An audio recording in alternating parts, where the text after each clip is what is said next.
जिल्ह्यात नगरपालिकेच्या निवडणुकीसाठी नेते मंडळी जोमात प्रचाराला लागले आहेत। अशातच नेर नगर परिषद निवडणुकीसाठी जयश्री माकोडे या निवडणुकीच्या रिंगणात उभ्या आहेत।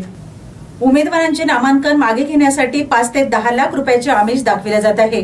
भ्रष्टाचाराच्या पैशाने गरीब सामान्यांना विकत घेण्याचे काम पालकमंत्री करतायत असा घणाघाती आरोप यवतमाळचे शिवसेना युबीटीचे खासदार संजय देशमुख यांनी पालकमंत्री संजय राठोड यांच्यावर केलाय। नेर नगर परिषद निवडणुकीसाठी नगराध्यक्ष पदाचे उमेदवार जयश्री माकोडे यांच्या प्रचार सभेत ते बोलत होते। हे नेरवासियांची खरी परीक्षा आहे। श्रीमंत लोकांच्या हातात या ठिकाणी नेरची नगर परिषद द्यायची, या गरीब सामान्य माणसाच्या हाती नगर परिषद द्यायची, हे आता तुम्ही या ठिकाणी लोकांनी ठरवायचं आहे। माझी सर्व जाती धर्माच्या लोकांना या ठिकाणी विनंती आहे, त्याचा माल किती येऊ द्या, घेऊन घ्या।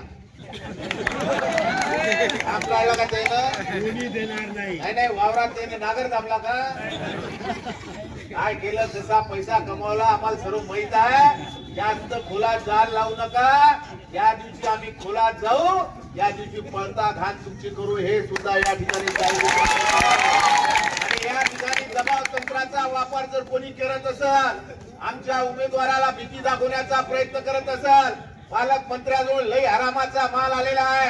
आमच्या उमेदवाराच्या घरी जाऊन त्यांना विड्रॉल घ्या म्हणून 5-5, 10-10 लाख रुपयाचा आम्ही तुम्ही दाखवता।